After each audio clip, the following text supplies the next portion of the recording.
Hello, everyone, and welcome to Pro Wrestling Inside and Out. We are all just up in arms on this program.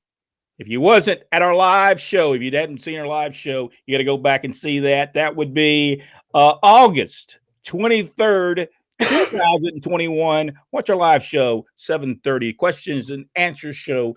I think you'll enjoy it. I think it was an interesting show. By the way, none of us agreed with each other. Everybody had a good time except for that one guy. Sometimes that happens. Well, I get it. If it wasn't that AEW looked to me like they were going right down the same path of Turner, and I was there for that. It looks identical, the same path. Who do they get? WCW. Who do they pull over? Hulk Hogan. All right, same exact thing. They pull over CM Punk. Same exact thing. Well, today we're going to pull over Georgia Championship Wrestling. Let's pull over to Georgia Championship Wrestling, and let's talk a little bit about. I'm going to show you some programs, and I believe there was, if I remember correctly, this was from Mickey Mayfield, wasn't it? Mickey Mayfield's the one that gave us these program things. I believe that he is the one that gave it to him, and so we're going to go back. Great. And look at some of these. Let's start with this photograph right here from the Ringsider. I believe it's 1977. It's a special Thanksgiving episode. Can this pair, Wrestling 2 and Dick Slater, go against Stan Hansen and Ole Anderson? Now, I believe this was probably part of the Thanksgiving Tag Team Tournament, did they start it yet? Had that been started yet, Rodney? There were several during that time. This is probably when Ole and Stan were the Georgia Tag Team Champions, I would think, though. I'm thinking. 77, no Stan Hansen would have been the Georgia Heavyweight Champion at that time. So I love that. Not sure. By the way, I always loved awesome. it. Here we go. No love lost here. Wrestling 1 against Dick Slater. It looks like this was 1970. Was that 1977 as well? Yeah. Yeah, well, Slater, I think, did his turn right in 77, or his many a turn. Did his one of many. But this one was when he and Dusty went against Ole and Gene. All right, so here's this was before that. Here was the champions at the time. Terry Funk was the World Heavyweight Champion, the North American Champion, Bill Watts, Georgia Tag Team Champions, Mr. Wrestling 1 and 2, Georgia Heavyweight Champion, Dick Slater. Yeah. And then they told you to watch Georgia Championship Wrestling every week on television, but they really didn't tell you where to go. This was because they're using the same program in all these other places. Well, they should have put where they could have seen it. Yeah, on some of the programs they did later on. They had a list of Augusta, Columbus, Macon. Maybe they were preempted that week. That could have been. There's the Ringsider right there. Hold that empty space up at the top, and at the bottom as well. The Ringsider. That's where they were going to put Brett Sawyer's accomplishments.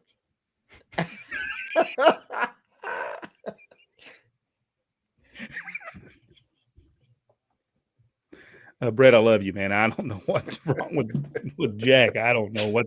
I think we're just in a bad mood on this while we're doing these programs. I think we've been just nasty to everybody, so we'll apologize to people. Jack said he apologized. Everything I've said was in the nicest possible way.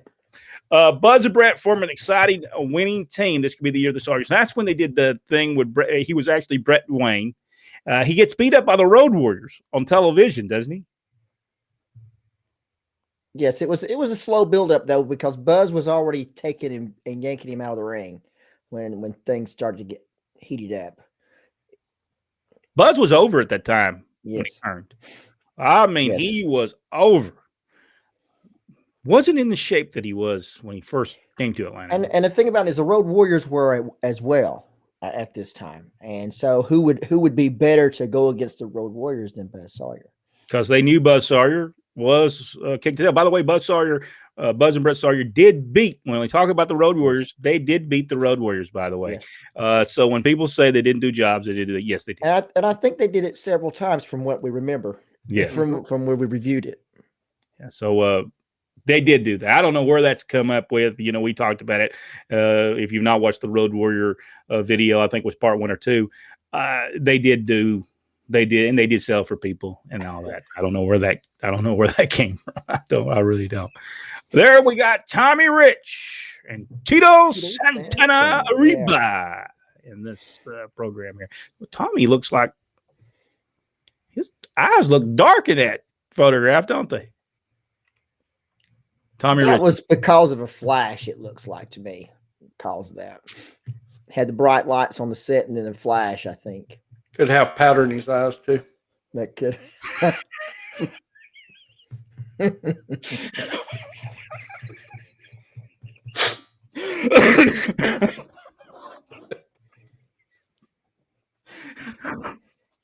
No, I'm not going to edit it out, but that was good. Baby powder. Oh, that's right. That's it. Here is the Wild Samoans. What's Sonny King? They forgot to put Sonny King over there. Yes. By the way, he called him the Wild Samoan.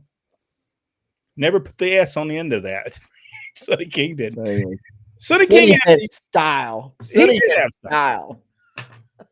He would in Southeastern wrestling. He would say Arns Andersons, and then where there was supposed to be S with Jerry Stubbs, he put Jerry Stubb.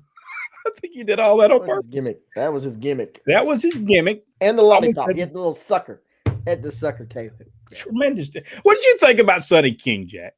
Oh, I love Sonny King. I thought he was awesome. He was just a great, and people talk about that he wasn't a great professional wrestler, but man, the man could get over. He knew how. The punches that he would throw, just tremendous. Yeah, the best we saw was in Mid-South. The best we saw was Mid-South. Sonny was on top of his game at that point. There we see the Iron Sheik. USA, Pooey. I've always liked him too. He could stir a crowd up better than I've ever seen anybody Sheik. He could. Here we go now, a different time frame.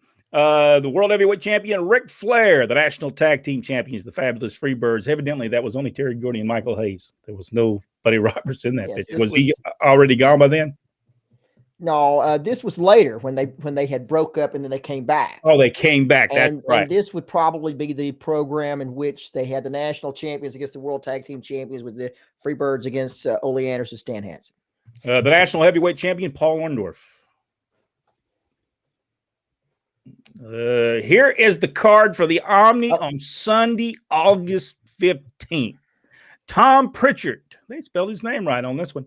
Tom Pritchard against, Tom Pritchard might have been doing these at the time. He might have been the one that set all this stuff up because he did work the office for a while doing some stuff. Tom Pritchard against Terry Gibbs. Buzz Sawyer against Tito Santana. The Iron Sheik against Brad Armstrong. Super Destroyer against the Junkyard Dog.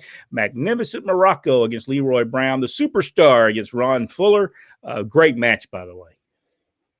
That's the night that Ron Fuller hit him with that big drop kick and the people went nuts. I think it was only about an 8-minute match, but it was a tremendous match. We were there for that. World Heavyweight Championship, Ric Flair versus Paul Orndorff, and the Freebirds against Ole Anderson and Stan Hansen. And I do not remember what happened in the match. Do you remember that, Rodney? The Freebirds actually won. They beat Ole Anderson. They walked out with the belt, but it was supposed. It was a whole convoluted thing where the World Tag Team Championship versus the National Tag Team Championship, and then when the Freebirds won, they walked out with the belts, and then they got on television and said it was only an exhibition match between the tag team champions. And we're like, "What are you talking about? We got in the car." And I said, "Okay, what does that mean? Does that mean the Freebirds?" Because I asked Dad, "Does that mean the Freebirds will be going over to Charlotte and defending the belts over there?" And he said, "Oh no, they walked out with the belts, but they're not the champions. It was an exhibition match." Like, you gotta be kidding me. Now, I remember, I think it was Freddie Miller. It could have been Ron Allen, but I think it was Freddie Miller that said this match is for the NWA World Tag Team Championship. Yes, they did. It was playing. It was what happened. Yeah, it was some kind of, I don't know what you'd call that, but yeah, we got TV and they were Ole Anderson, Stan Hansen were the champions again. But really the highlight of the night was Ron Fuller against the Superstar. It was a highlight of the whole It was night. a good match. Tremendous match. There we go. Mr. Wrestling 2. Terry Gordy and the Great Kabuki. Loved Great Kabuki.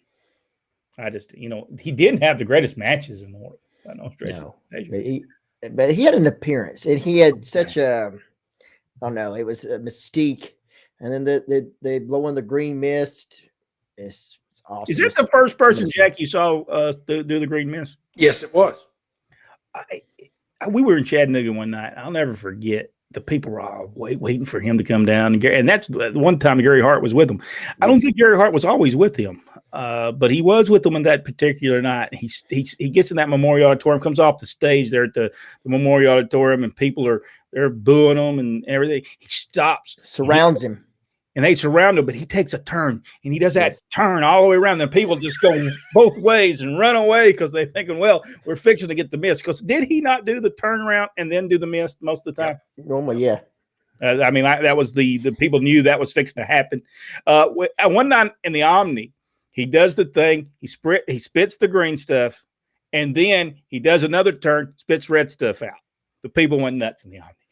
I'll never forget that. The people went nuts.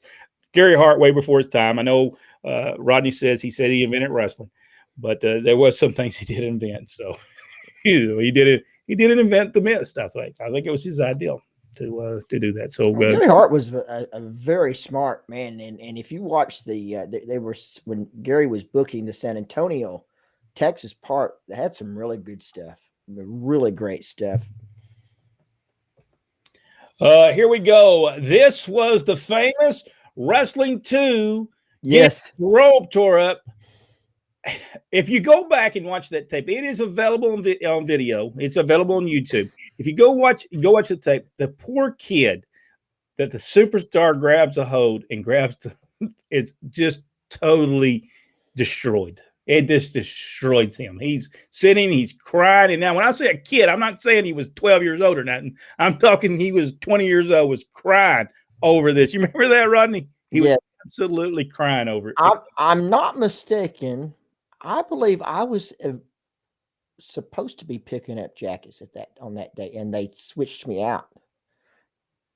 Well, maybe they didn't. Because some shows, some towns, some days I am picking up jackets for the TV. And I believe I was supposed to be picking up jackets, and all of a sudden, Dad said, "No, you're not picking up. We're going to put somebody else over there." That was probably a reason for that. He's afraid you might get that. He was afraid I might attack him. Take the jet. Oh well, my case would be he'd come at me and I would run with the robe. Because if they come near me, I run. Mr. Wrestling 2 with Robe and Shambles points fingers to the one-man Superstar, and it was tremendous. He said, "You tear this Robe up, and the Omni, I'm going to tear you up."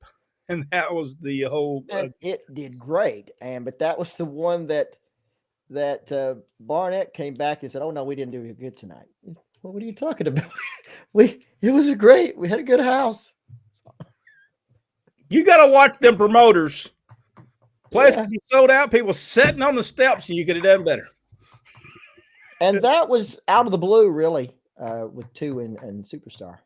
Our father Ron West is the one that came up with the tearing up the Robe. It had been done before. It ain't like it was an original ideal, but he decided that would be good for. And I think there was a shackle match, wasn't he? Yes, I think so. That might be in that Morocco got involved. Ron Fuller got involved. It was. There we see Jimmy Garvin and Ron Bass. Yeah. Outlaw Ron Bass in this one. Michael Hayes and Buzz Sawyer in this program here.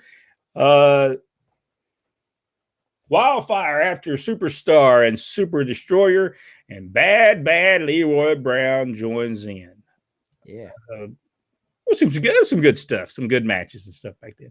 All right, here is another card for the Omni, and I'm not for sure. I think this says Friday, January 1st down there. Yeah, maybe 1983.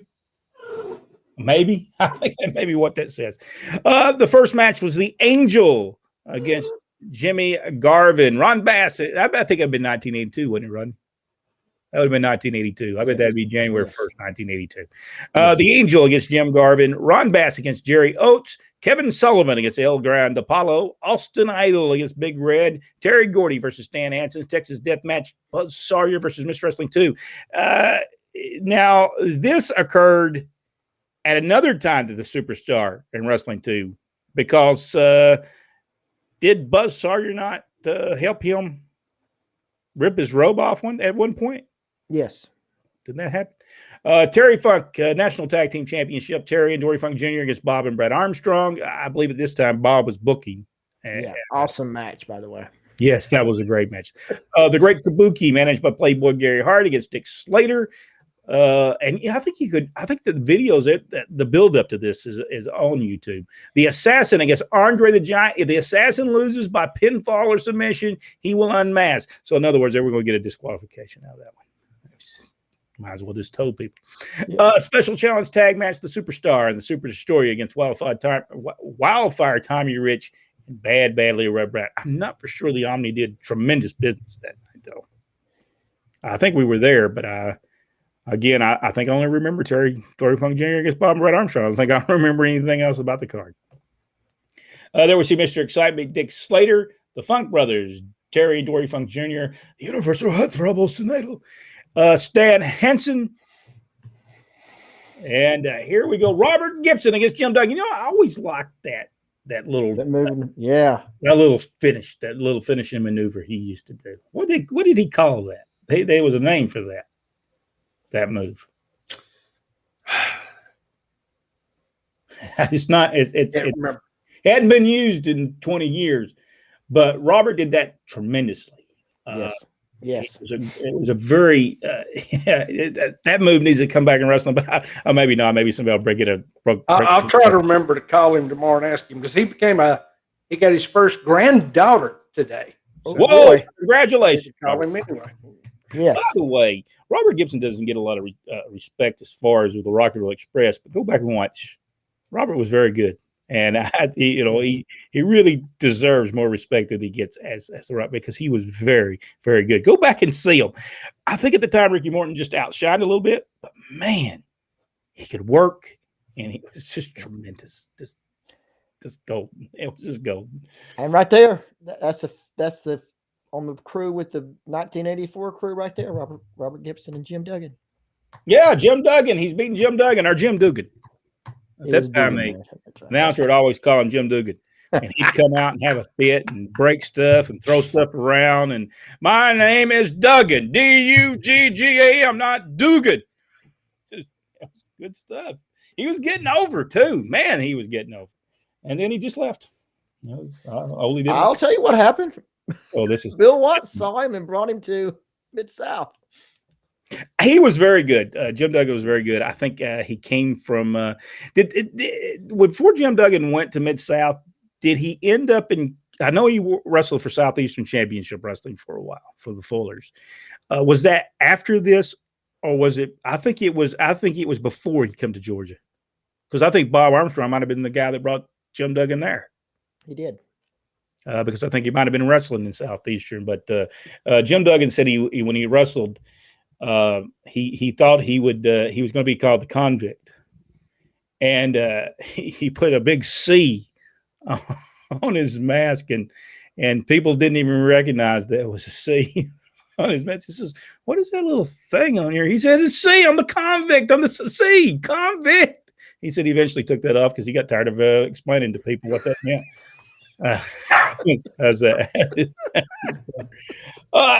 Georgia Championship Wrestling undoubtedly was one of the great companies. I talked to someone one day and I said that Jim Barnett, while it was under Jim Barnett's control, the company was very successful. They would go through these, and every territory went through the roller coaster. You'd draw a little bit and you come down.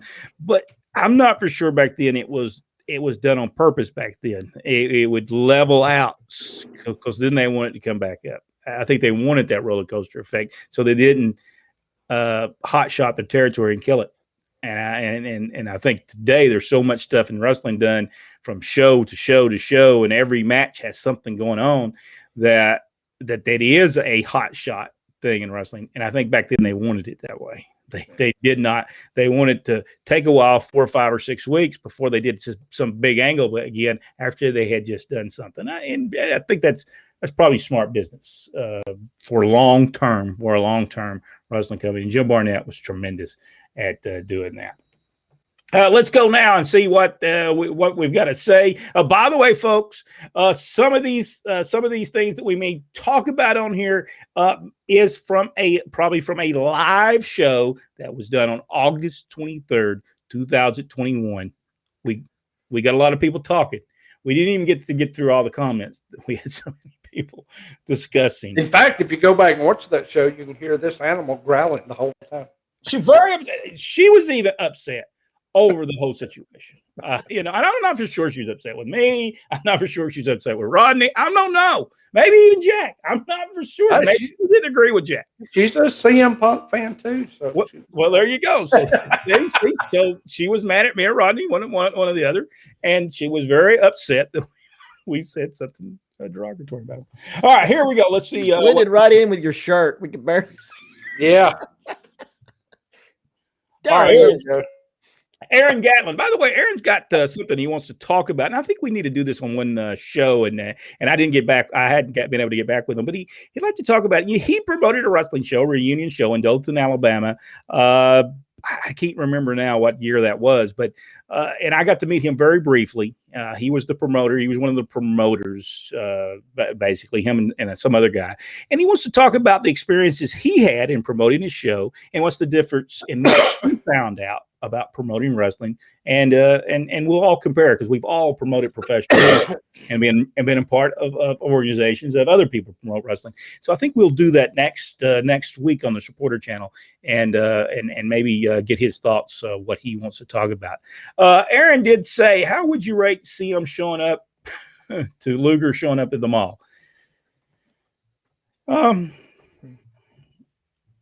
was never a Lex Luger fan either. So what do you think, Jack? I mean, I'm looking at, well, I can see the comparison. Of course, there was nowhere near the crowd.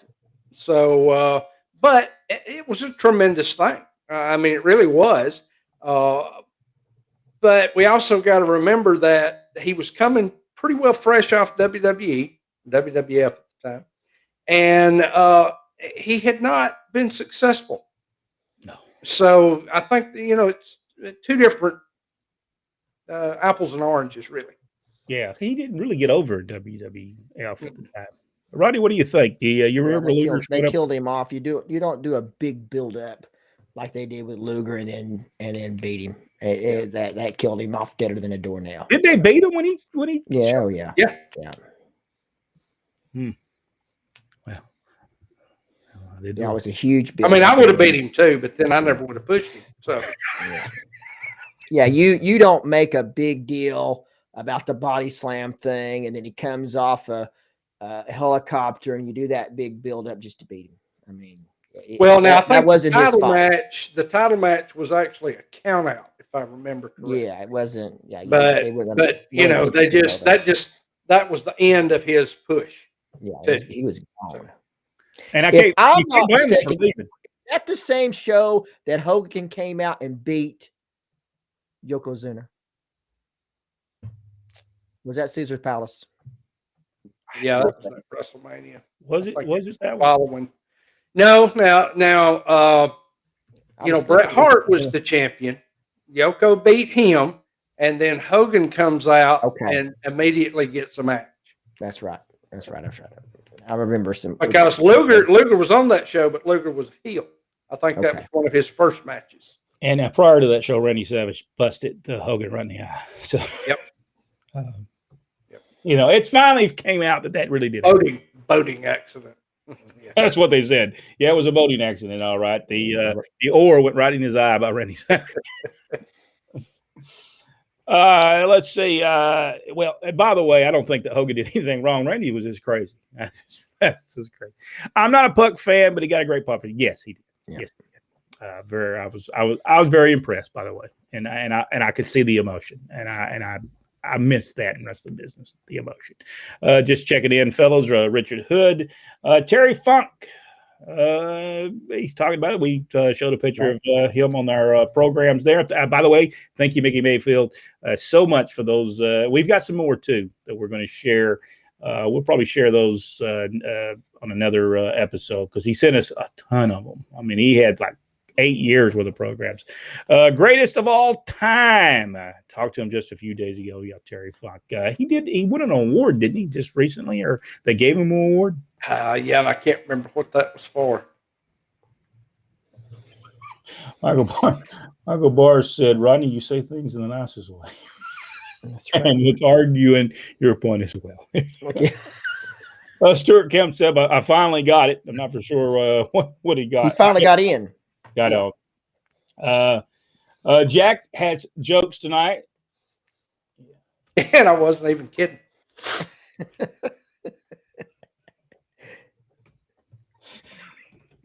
Michael Barr, Jack, not going to ask what kind of powder. It was baby powder. That's what they use when they throw things at people's eyes in the pro wrestling business. Baby powder. Sonny King was a boxer. Yeah, you know what? I was like, and Sonny was such a nice guy.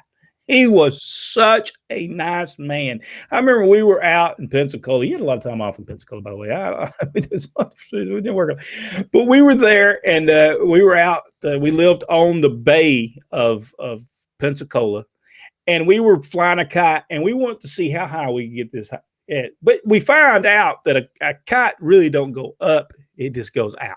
It don't really go up. So we just kept on tying these things off, going to the store, buying more. And Sonny was right there with us. Oh, come on out, pull that thing up, pull that up. Yeah, get that thing up there. Let's see how far we can get this thing. Well, finally, I guess the wind got too much and it broke. It broke. He said, well, that's the end of that. Yeah. He said, and then you looked at it and said, well, there's the finish. That was the finish. He said, it's kind of weak. It's kind of a weak finish. but I don't know how many rolls of string we had tied to that thing, but had a good time. Sonny was a great guy. We were in Pensacola, Florida one night, and they were booing. The fans were booing Sonny King. They were, you go have yourself. I mean, they was just giving them down the road, shooting them birds, cussing them out, and Sonny was getting right back on them. He was on the stage, and he was getting right back on them. A whole bunch of them. There's about 30 or 40 just cussing him out.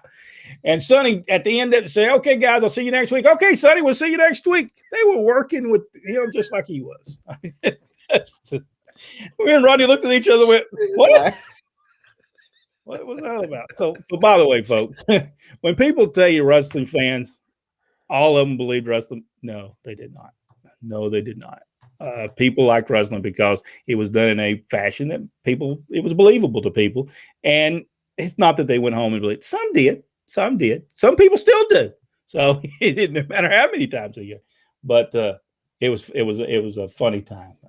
And I think that might have been the same night that Franklin Hayes, a.k.a. John Tatum, shot a bird in his first match and got fired first night.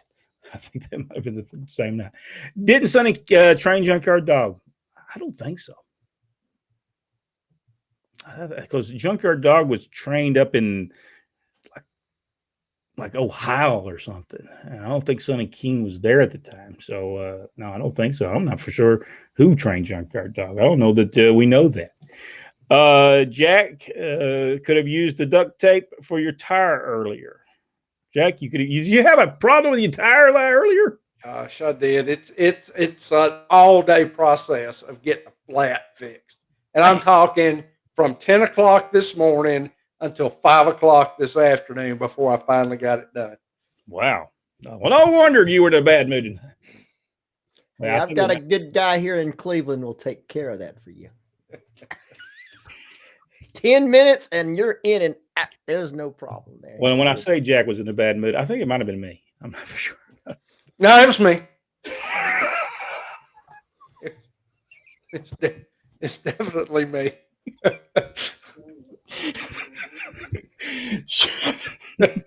Showboat Sonny King. What they call him, Showboat Sonny King in Atlanta when he was in Georgia in the early 70s. I didn't know this. I learn something new every day. I did not know they called him Showboat Sonny King. Rick Brooks says, hello, insiders. Michael Barr, did many of the larger or smaller wrestlers make these programs? Yeah, I think everybody made a program back in those days. That's the way they made their money. They didn't really do a lot of T-shirts. And we looked for them when we went in. Our dad would bring them home at night after certain shows. We'd go through his bag to get our program. But if we were there live at the show, we got us one. And by the way, what the matches were. Everything that I've got, the TV formats and all that kind of stuff, Dad would most of the time throw them in the garbage. I just went and got them out of the garbage and took them back to my room.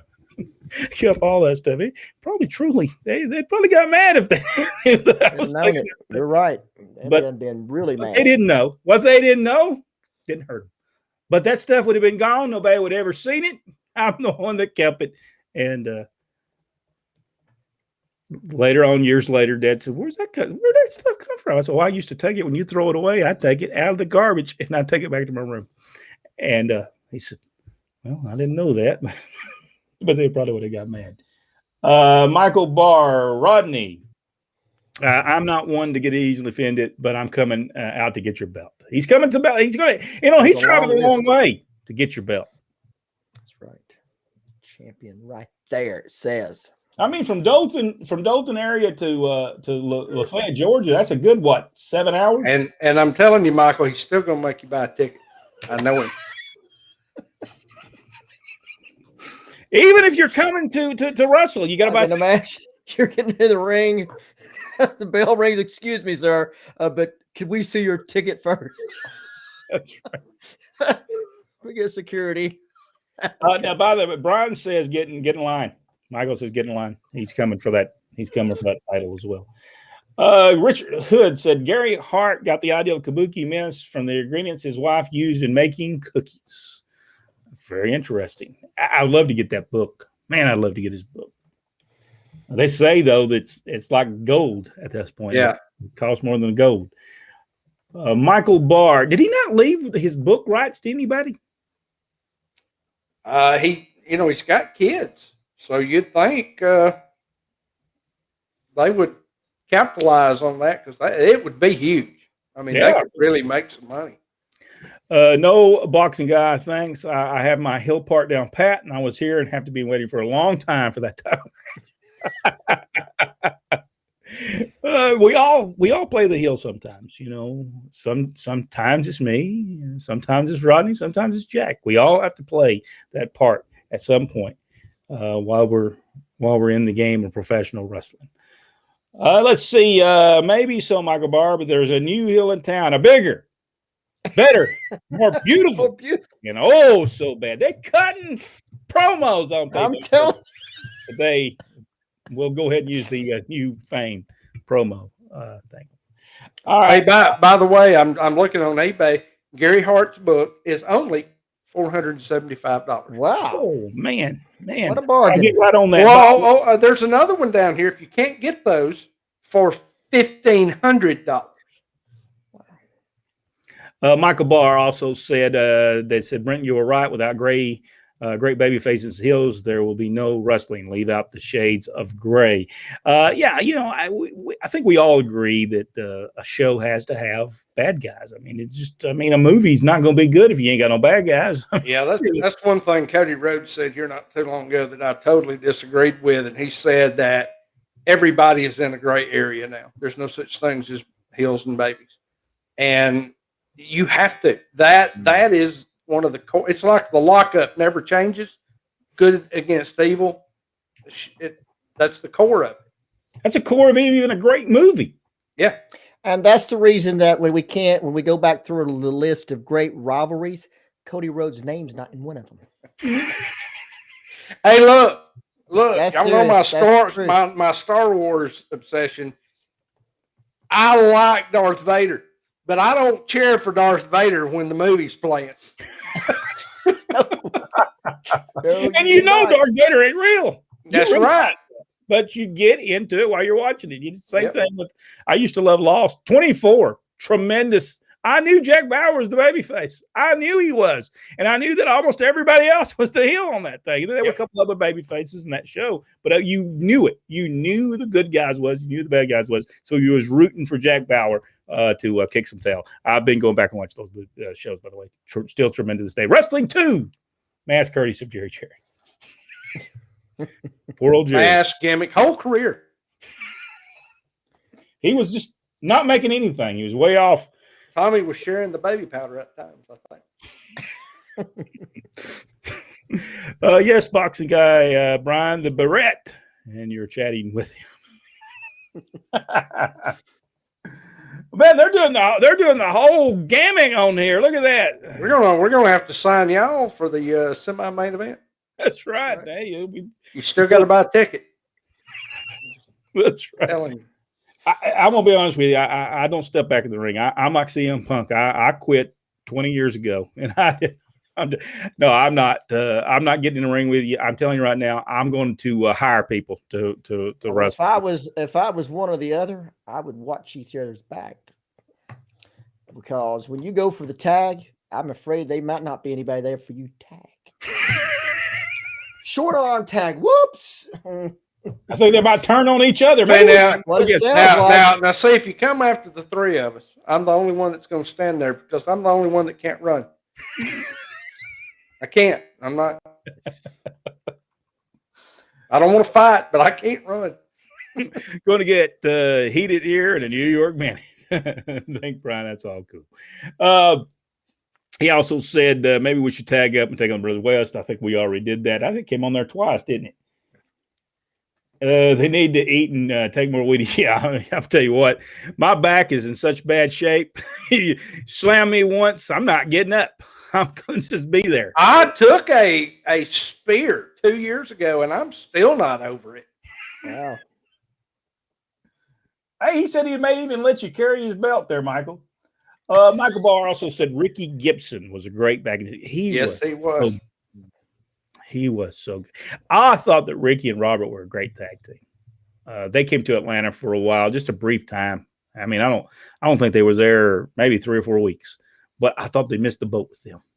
I thought they could draw a lot of money with them at the time, but they just didn't. They didn't stay. There was another Kabuki spelt different that worked Detroit in the '60s. Forgot his real name. Yeah, he was the guy that he patterned the Great Kabuki over. Gary Hart actually brought him in. And one of the Texas, whether he's in San Antonio or whether he's in Dallas, and actually brought him in for a while and to get all the information from to create the Kabuki. But by the way, there was 2 of those, by the way, as well. So, well, they had one in England also. All right, let's. We're running out of time, so. Let's see. Michael Barr. Too many could have been good wrestlers. Were not given the right push. That's happened so many times. Yeah. So many. Yeah, that's not just a WWE failure. No, that happened. That's happened for years. I don't think Eric Watts got. No, I thought Eric was really good. He just because his dad was Bill Watts, and but he was not a bad wrestler. He was a good wrestler. He had everything that it took, but he was never going to get the chance. He just wasn't. And both places he went, he wasn't going to get the chance. Because didn't he go to WWE as a Techno 2000? Techno Team 2000. I mean, that was groomed for either failure or top notch, and top notch was not what they wanted. Yeah, that was not the gimmick to have. I miss the old territory days, and Ron was the referee those territories. Oh, by the way, our father did not mind getting the heat. He would, the more the merrier. If he could get a fan to come in the ring and he could kick them, that was his. True story. Aaron said that the Magnificent Pedro was a promoter of that program. Yes, I know he was the promoter of that program. I believe, though, that you might have been the investor in that program. I'm not for sure. I don't think Pedro had the money to do that. Maybe he did. Rick Brooks seen Sonny for the first time in '67. If you go back and watch older tapes of Sonny King, go back and look at those tapes in the '60s and the early '70s when he's wrestling for Jerry Jarrett back in the early '70s. Oh man, Sonny King could go. Jack, did you work Pensacola? I didn't work the territories when they were running Pensacola, but I wrestled several times in Pensacola. Panama City, all through there. Jack, Brent, and Rodney, just look back at the days when you and Ron West, along with all those old school pro wrestlers, travel place, and I enjoy every moment of that. I enjoy it every moment. There was times, and we try to tell guys today, sometimes when you talk to them, enjoy the ride you're having. Yeah. Because eventually that ride will be over. Yeah. And enjoy it. Enjoy that time, because there is going to come a time it's not going to happen. And just be happier there. And when somebody tells you, hey, go out there and just do it. Just have a good time with it. Just have a good time with it. Because that's those days you'll be older and can't do it, and you'll be going, man, I wish I just had a good time doing what I was doing. And unless you can just win the lottery, then you might not care. Let's see. How do I sign for a ticket if I'm blindfolded? Just give me your wallet. I'll take care of it. Yeah, we'll take care of it. By the way, for you, it would take 2 tickets, one for each hand, to get in. Sure. Ricky Gibson should have been world champion. Ricky was so good. Yeah. Oh, just tremendous. Who is the ref for the matches? Charlie Smith. He will not buy a ticket. No. Now, I'm pretty sure Charlie will probably try to get in touch with you and sell some gimmicks there. That's right. Let's see. Tiger Conway Jr. should have had a bigger push. I think I agree with that as well. Yep. Jack, Brent, and Rodney, thanks for the show, Pro Wrestling. I enjoy the great shows and chat about old school wrestling, in hopes this continues to grow. And that's what we're hoping as well. That's the reason we're going to do a original programming, to see if we can grab more people's attention, and we think that people will like it because it'll be different. It'll be a different product, and I think people will enjoy it. It'll give them that old school feel that they've been missing. One day we'll look back and be curious as where the time went. Michael, you are certainly true. I did not think when I look back at 1989, really 1996, when we got out of wrestling business together, you don't think so many years have went by, and you wake up and you're 25 years later and you're going, man, where did the time go? So have fun. If you're a professional wrestler, have fun with what you're doing. Love the guys. Love the show, guys. Thanks so much. Can't wait to talk next Monday. Yes. Remember, Brian, I will write that down when I go, and Jack and Rodney will. And I am going to do my best to try to finish the book too. And we'll talk about the book, and we'll talk about some other stuff that he wants to talk about on the next show. All right, thank you guys so much. We certainly do appreciate it. Make sure you join us tomorrow night. I think tomorrow night we're going to look over this magazine right here that Daniel gave us. As you see, we've got Jack Briscoe on this one, superstar Billy Graham, the Sheik. I think that's Story Funk Jr., Bruno Sammartino, Pedro Morales. This is from 1973. 1973. We'll take a look at that.